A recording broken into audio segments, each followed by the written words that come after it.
BSc से related कुछ important news and updates के बारे में। सो दोस्तों, अगर हम बीएससी की बात करें तो आज के दिन ये कंपनी आपको काफ़ी ज़्यादा फोकस में देखने को मिल रही थी। इसके पीछे का रीज़न है कंपनी की परफॉर्मेंस।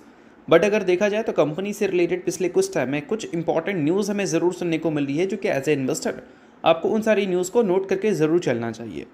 सबसे पहले अगर कंपनी के बिजनेस की अगर हम बात करें तो देखो, ये कंपनी 3 टाइप की सर्विसेज आपको देती है, जिसमें एक देखने को मिलता है ट्रेडिंग एंड क्लियरिंग, जिसको हम बोलते हैं सिक्योरिटी सर्विसेज। उसके अलावा सर्विसेज टू कॉर्पोरेट्स, उसके अलावा डिस्ट्रीब्यूशन का, उसके अलावा और भी कंपनी के कुछ सेगमेंट्स देखने को मिल जाते हैं।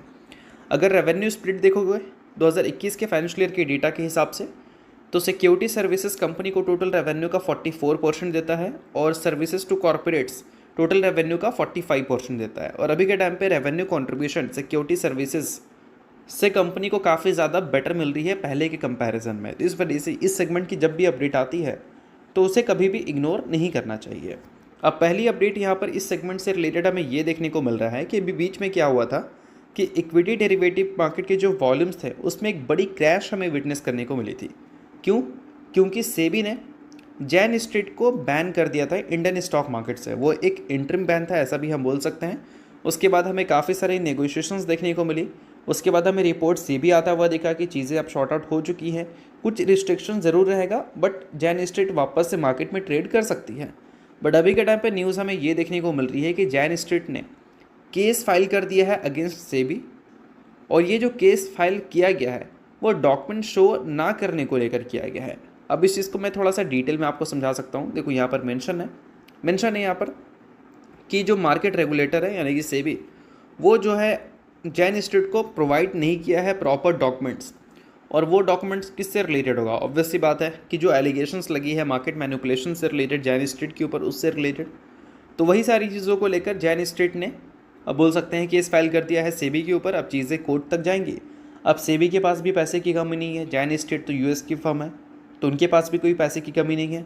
तो अल्टीमेटली देखते हैं कि केस कौन जीतता है। और अगर जैन स्ट्रीट जीतेगा तो इससे क्या है कि उनको जो रिस्ट्रिक्शंस लगी रही थी उसको वो हटा सकती है। तो उन सारे कारणों की वजह से जो कैपिटल मार्केट से जुड़ी कंपनीज़ हैं उनको जो वॉल्यूम से फ़ायदा होता है वो वॉल्यूम्स उनको वापस से मिल सकता है।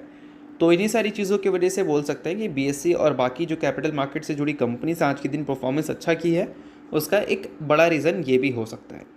अब इसके अलावा दोस्तों एक डेटा भी हम लोग कवर कर लेते हैं, और वो डेटा है डेरिवेटिव का है, जिसमें डेटा है अगस्त के महीने का, ठीक है, जिसमें बताया गया है कि अगर हम कैश मार्केट के टर्नओवर की बात करें तो वो वंस अगेन हमें सॉफ्ट देखने को मिले हैं। और वही डेरिवेटिव वॉल्यूम्स की बात करें तो वो अगस्त के महीने में भी हमें जंप होते हुए देखने को मिले हैं। अब देखो, equity turnover back to back दूसरे मंथ हमें म्यूटेड देखने को मिले हैं। और वही एफएनओ की बात करें तो वो अगस्त के महीने में डबल डिजिट की ग्रोथ हमें रिपोर्ट करती हुई दिखी है। अब एफएनओ मार्केट से ही कंपनी को, मतलब बीएससी हो या किसी ब्रोकर हो, काफ़ी ज़्यादा रेवेन्यू मिलता है। और उस मार्केट में अगर डबल डिजिट की ग्रोथ दिख रही है तो अल्टीमेटली हम ये एज्यूम कर सकते हैं कि आने वाले क्वार्टर्स की जो अर्निंग्स हैं वो कैपिटल मार्केट से जुड़ी कंपनीज़ के लिए अच्छा आ सकता है। अब देखो, एग्जैक्ट डेटा यहाँ पर देखने को मिलेगा। अगर हम बात करें एवरेज डेली ट्रेडिंग वॉल्यूम्स के बारे में इन कैश सेगमेंट, तो वो हमें 1.03 ट्रिलियन रुपीस तक जाता हुआ दिखा है। और मंथ ऑन मंथ बेसिस पे अगर कंपेयर करें तो 0.5% की ग्रोथ देखने को मिल रही है। और अगर हम जुलाई से कंपेयर करें तो गिरावट हमें वहाँ पर करीब 16% के आसपास की देखने को मिल रही है।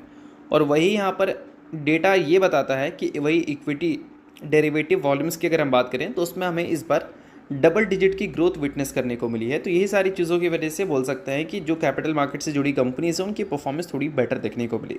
बट ये सारी डेटा है, इसके बेसिस पे कोई रिकमेंडेशन वगैरह नहीं है। आप खुद का रिसर्च और एनालिसिस कर लेना ताकि सभी चीज़ें आपको और भी अच्छी तरह से क्लियर हो सके।